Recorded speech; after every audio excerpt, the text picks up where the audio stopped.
Walet kuwi ratu rawane aku. Bojomu dundang. Bojomu dundang pancat meniso mencolot tekan kayangan. Ngono ya? Heeh. Tariam. Wonten dawuh, Mas. Edian. Bojomu lemu banget ya, Gong. Apangane dedak Apangane dedak dengkulmu ora padake apa ora? Guys, Tru. Ya, ngusul bapak nek ora tak susul ndak tuman bae. Ngono, aku kok ya nusul aja kuwatir.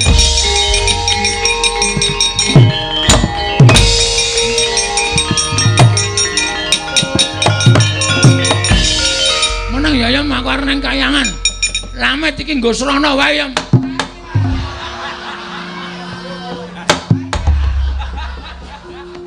Kok ora iso munggah ta Yam?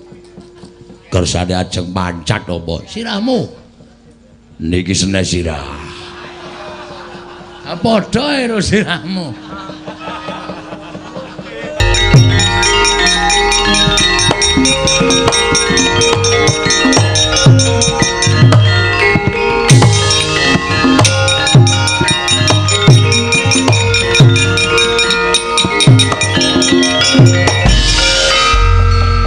Pripun den? Kakang Semar, wonten dawuh. Aku kok ora iso mitung nganggo nalar sing ganep. Keparangipun. Monggo janjane kowe iki ora klebu wong sing wigati tumraping para Pandhawa. Upama Pandhawa kuwi dipateni, yen pancen sing mateni kuwi pinter mesti iso mateni para Pandhawa. Lah kok dadi kowe ora ngerti kentang kuwi ning lakon kok ngerti-ngerti diajab patine karo para Sata Kurawa. Ora aku sik aku tak takon karo kowe. Kok kowe iki mesti nampa lakon kaya ngene piye to Semar? Lakon iku adile ming kudu dilakoni. Mongko sing gariske lakon ning jagat iki para dewa. Apa kowe ora kepengin gugat ning kayangan? Apa ora kepengin sowan ning kayangan kowe takon karo Bathara Guru? Apa to sababe lha kok dadi kowe arep dipateni Kurawa iki janjane perkarane apa? Mongko kowe ora ngerti lakon iki, ora ngerti kahanan iki. Kowe ora kudu mati merga Pandhawa dijangka patine dening para Sata Kurawa. Mula tak jaluk kanthi banget Semar kowe gugat ning kayangan takono para dewa. Kowe iki wong ora salah kok diluputi karepe piye?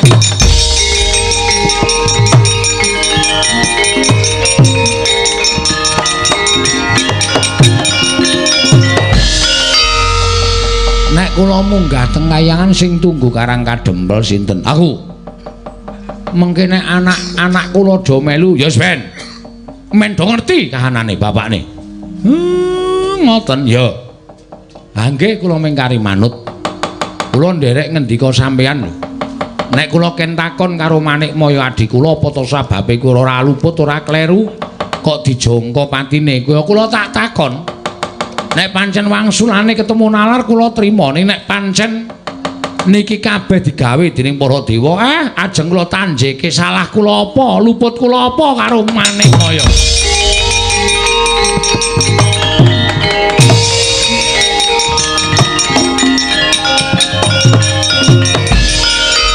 Bapak teng pundi Den?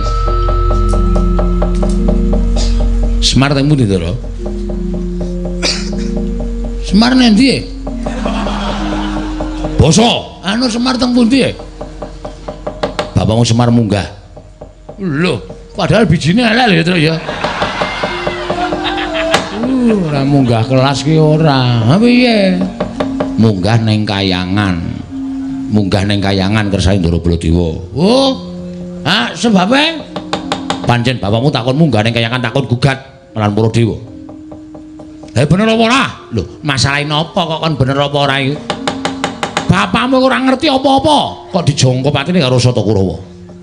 Monggo nek nganti iki mau ora ana anak-anak Pandhawa, Antasena, Gatotkaca, Antarja, mesti wae ora ana sing iso nrenggalake kridane para Sata Kurawa. Nek kowe wong telu wae kekuatanmu sepira mungsuh Kurawa? Bapakmu mesti mati. Ya toh? Nek bapakmu mati terus lupute apa? Klerune apa? Sing kepengin patine bapakmu iki janjane sapa? Kurawa apa liyane? Mula bapakmu takon gugat ning kayangan. Nek pancen Bathara Guru iki ngodratake bapakmu pancen kudu dijangka patine, bapakmu takon ora trima takon ngamuk ning kayangan. Weh, Arep ngopo reng? Lho, anak mbarep padake. Nek nganti bapak ana apa-apa? Oh, cilik loro gedhe tekani pati nang kayangan. Sapa sing ngukup nyawane bapak? Aku melu terus.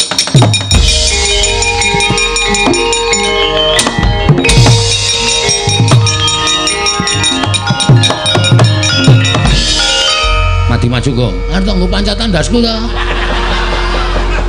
Lah arep munggah nang kayangane bapak ra wis ora omong lho.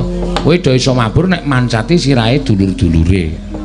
Garing mamak ceplek bablas. Gini to. Saya ora masalah, ora. Aku engko terus mancat sapa ya. Lah tenan aku kari dhewe nang donya. Iki nggo ngopo? Kualat kuwi ratu rawane aku. Bojomu dundang. Bojomu dundang pancat meniso mencolot tekan kayangan. Ngono ya? Heeh. Tariam. Wonten dawuh, Mas. Edian.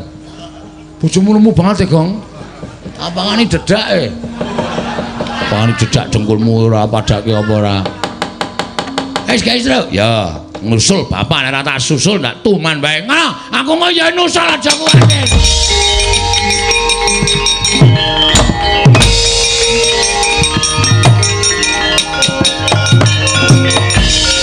Menang ya ya aku arep nang kayangan. Lamet iki nggo srana wae ya.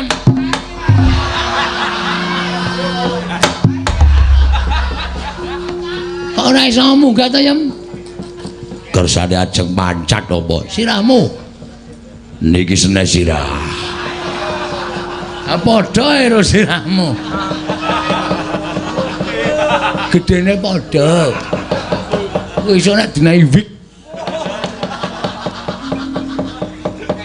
Sape arek umpul gede apa diserang. Wis kudu padha. Senengane kok kaya koten ora wis. Ora usah cerewet wis. Kene rada dingkluk. Nggih. Hujan. Wah. Kok jero banget ta, Yem? Dalem beli. 3 meter setengah. Dalem. Pun kebon. Ya, Tru, tak susah, Tru.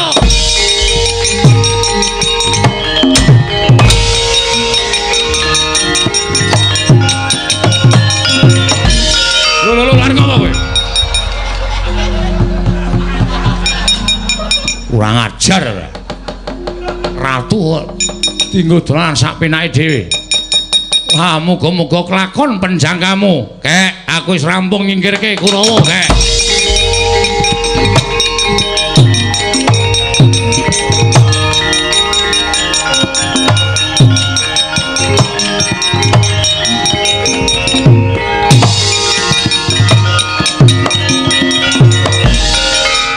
Antasena Pati Baladewa. Iya. Gosek. Sampeyan nang kene ngopo? Lho, aku rene sowan Kakang Semar. Lah saiki Kakang Semar endi? Anu apa jenenge? Aku ora weruh. Sampeyan mulih rene bareng karo Kurawa to? Ora. Ayo ngaku. Ngaku sampeyan. Bareng karo Kurawa ya to? Ngerti aku tumandang nrenggalangi Kurawa, mak gedhe Baladewa nyelingker liwat dalan liya. Terus ketemu karo Kakang Semar, saiki Kakang Semar tok ringkes tok bondo tok krincung sikile tok bondo tangane. Ngaku ora, Antasena, kowe aja edan. Kowe aja edan. Aku ora ndeni apa-apa karo Kakang Semar. Nek ora ndeni apa-apa karo Kakang Semar kok sampean nyelingker saka mburi. Ora ana wong nyelingker. Ais. Ngaku ora. Kene ora ngaku kriwikan dadi grojokan geguyut dadi tangisan. Lho, senmu arep apa? Apa sampean perlu tak peksa ngaku? Caramu meksa Baladewa piye? Tak jotosi. Lho, aja edan kowe. Aja edan. Apa arep jotosi piye? Mergo sampean dadi jalaran ilange Kakang Semar lan Ponokawan liyane. Nek sampean ora gelem ngaku, tak anggap sampean kongkonane Siwa Ngastina ngene bakal mboyong marang Semar Batranaya. Antasena, aja edan. Aku ora ngerti apa-apa. Ngaku ora. Aku ora ngerti apa-apa. Ngaku ora.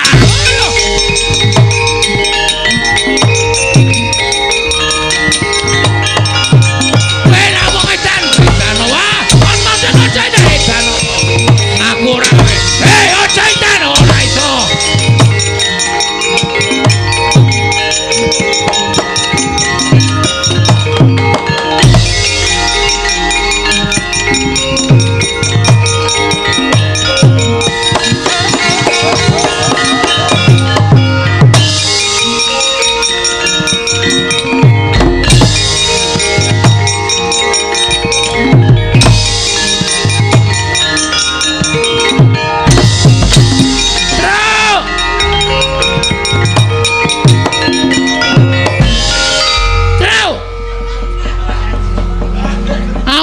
ora puwete.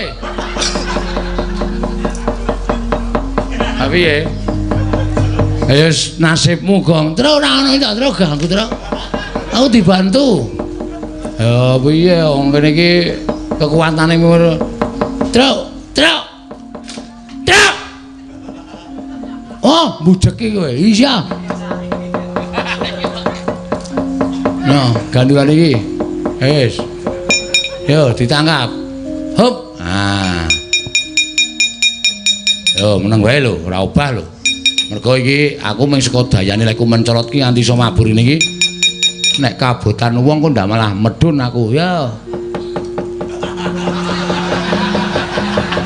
Oh, aku melu ya, Tru. Nah, aku ora dijak, aku ora iso mbelani bapak. Kudu mbelani anak kok ora mbelani iki piye. Ha iya. Kowe carane tekan kayangan tok gantung ngene iki aku ora masalah. Yang penting aku iso tekan kayangan. Ha iya nek ora ngono ndak ora ramu. Heeh.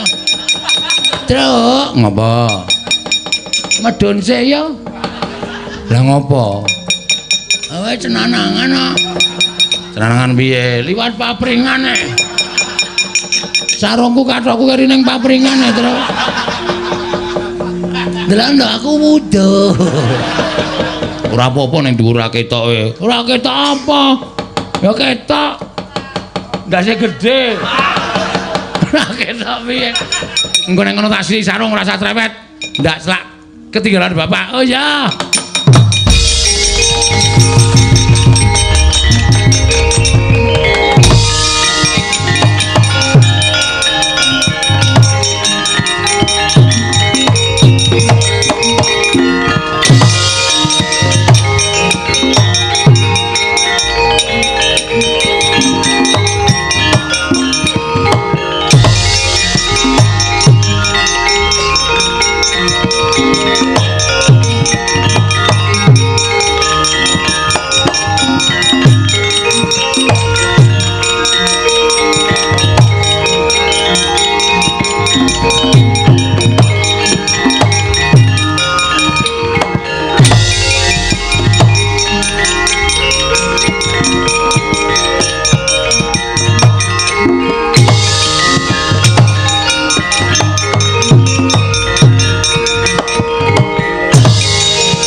Kepapak ranggul mungguh ngayuda kepapak bawatnya bentar bawatnya bentar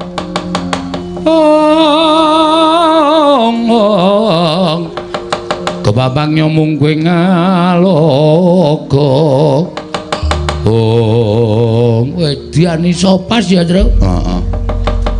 Bathara Guru nggawa wadyabala dewa telu cacahe, Semar nggawa wadyabala wong nekat telu cacahe.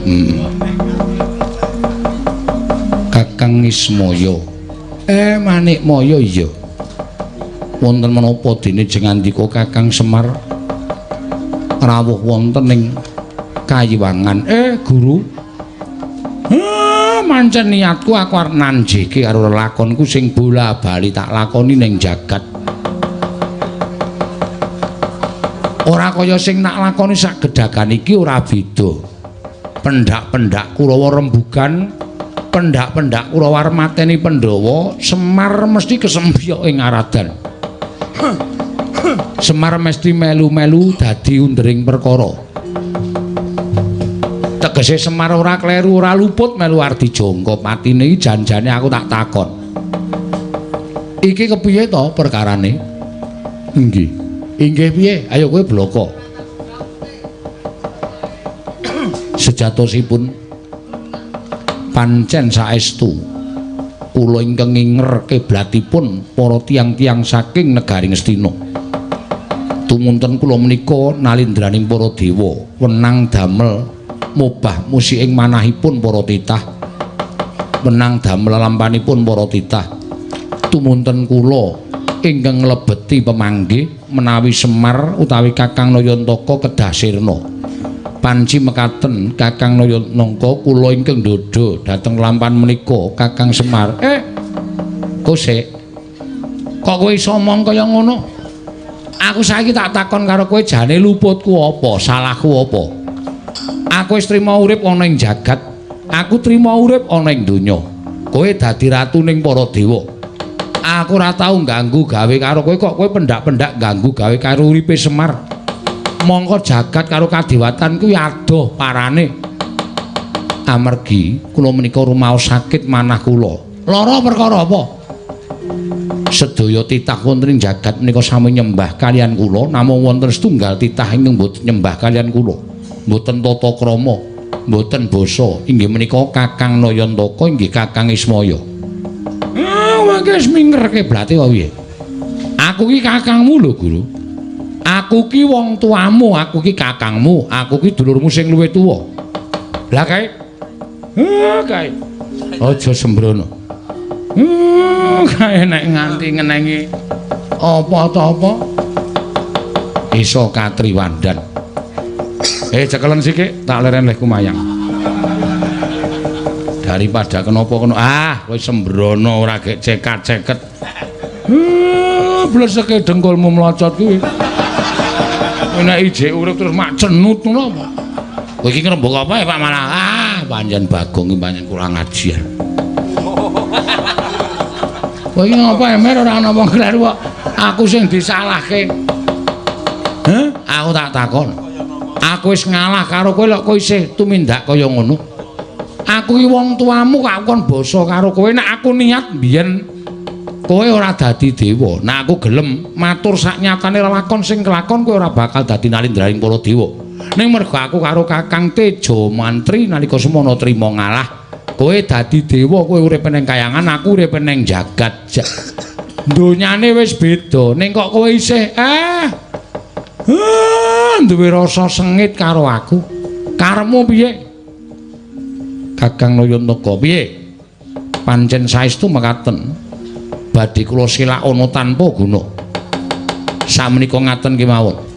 Menawi Kakang Semar mboten saged pejah mapan wonten ing Madyapada, tumuli samangke langkung prayogi menawi Kakang Semar pejah wonten ing kayangan. Lho, kok ucapmu kaya ngono? Kula ingkang badhe nyampurnaken gesangipun Kakang Nayantaka. Weh, dalah. Gong sabar, Gong. Sabar, Gong, sabar iki ning kayangan ora nekat ora. Wah, keloro-loro atiku krungu suarane guru tanpa murid. Sapa guru tanpa murid? Bathara Guru kok guru tanpa murid. Dadi pancen wis mbok niati to? Estu sampun kula niati. Kula badhe saya kuncara, kula badhe saya ketingal dipun ajeni menawi tiyang ingkang mboten nyembah, mboten basa kalian kula sirna saking lumahing bumi kreping langit. Wah, pancen iblis tenan.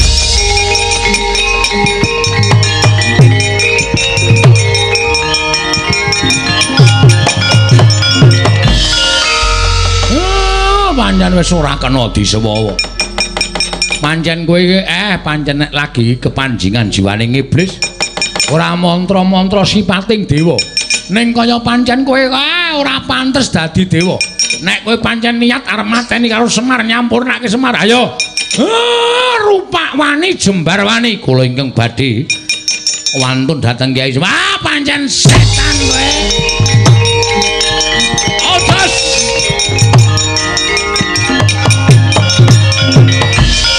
Iki no gareng areng apa? Iki sapa iki? Ulun Bathara Indra. Wah, keparat kowe. Areng ngewangi bapakmu kowe. Kowe ngewangi bapakmu, aku ngewangi bapakmu. Ayo, aku ngewangi bapakmu, aku ngewangi bapakku. Kesosor-sosor terus ayo alon-alon. Ayo, rupak wani jembar mani. Wela wani karo dewa sing tak wedeni apamu.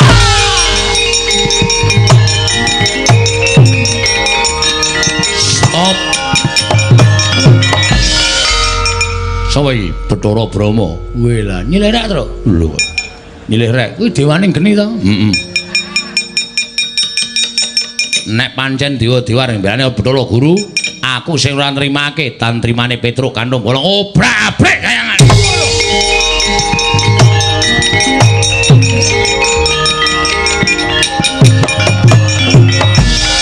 Iki Bagong. Heeh, ambek dhewe damai wae.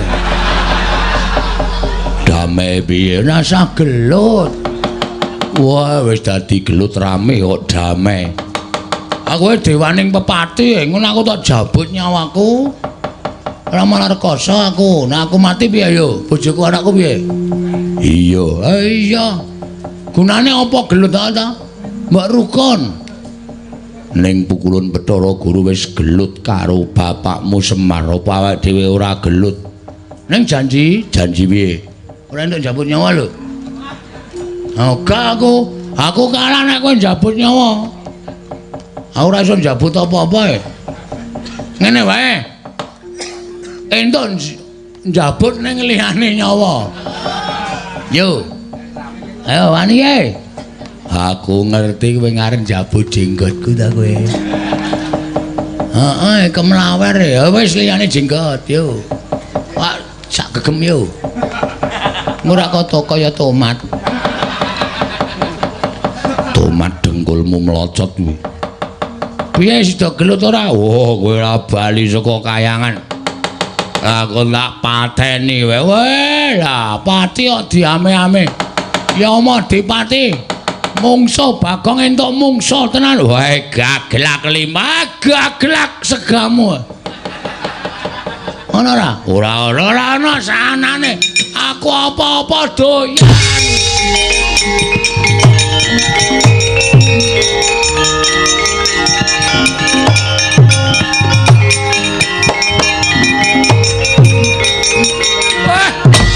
Ayam amok wae.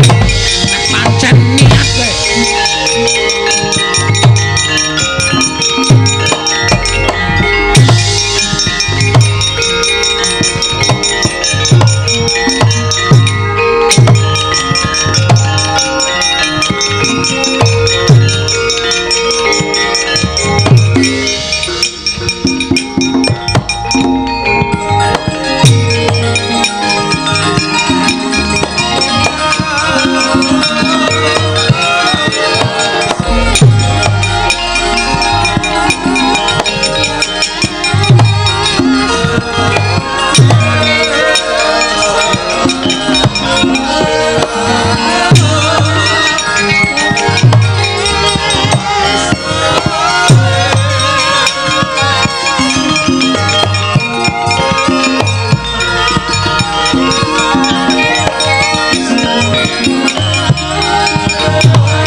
Ngomong kuwi digatekke kok.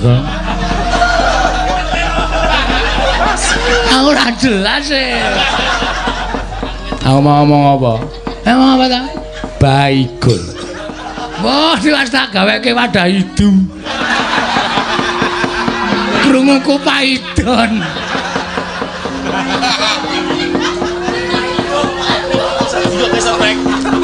Ya ampun, kok. Aku kudu piye menghadapi dirimu.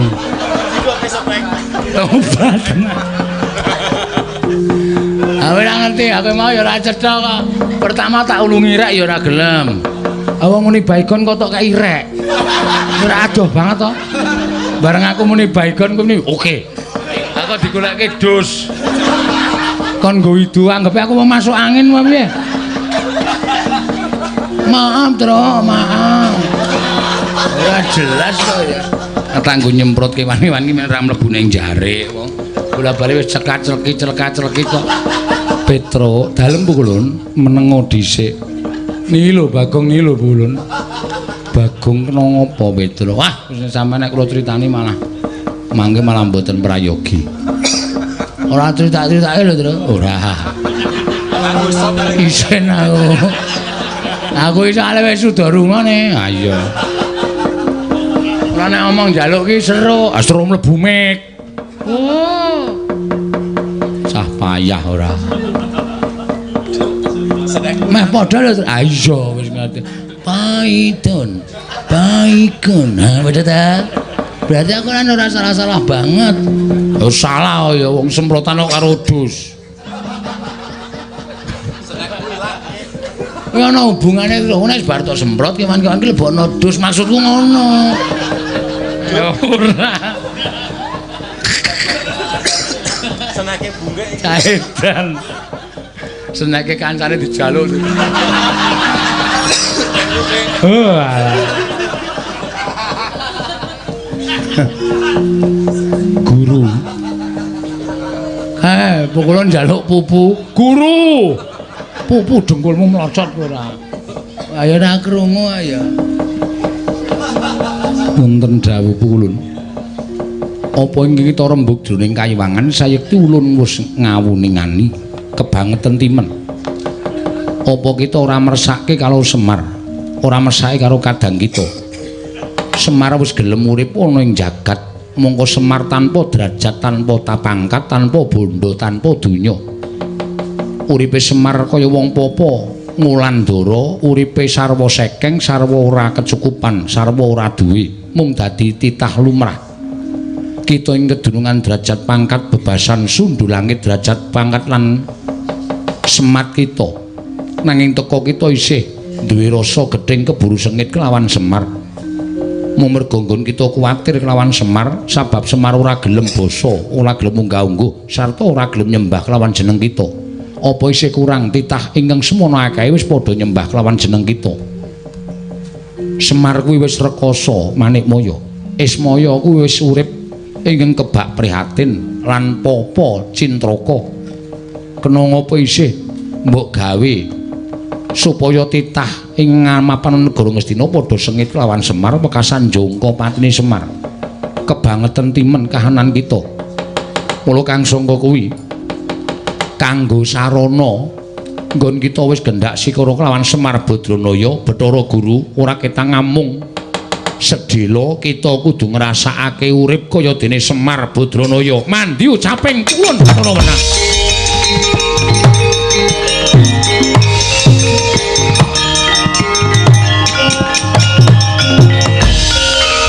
Kula nyuwun kawelasan sampun kados mekaten. Weh, Semar ana loro, Tru.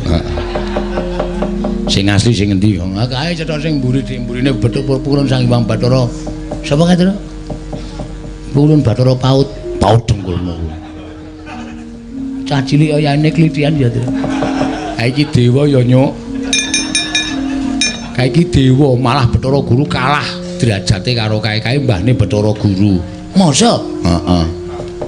Kok untune buta? Wah. Engko nek disotke dadi uler tenan lho. Ora sembrono to, Gong. Kula nyuwun pangapunten. Wis kita kudu ngrasake dadi kaya dene Semar. Rasakno. Urip kaya Semar kuwi ora enteng. Badranaya wonten dawuh Pukulun. Ayo, kita ora ketang sedhela dadiya diwaning para dewa mapan ana ing kayiwangan. Sak tutuk kita nggon kita mapan ana ing kayiwangan Suralaya.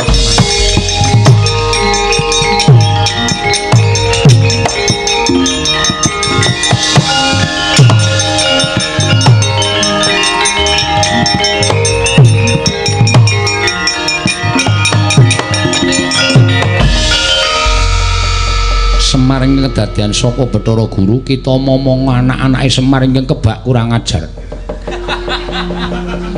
Bagong kae yen karo Semar bapakne tumindake kurang ajar ning Semar mersa sabar mersa ikhlas rasakno yen dadi guru kurang ngajari karo anak-anake Semar. Ben kita ngrasake kaya apa sengsarane kadang mutuwa isma ya nggone urip ning alam kadang.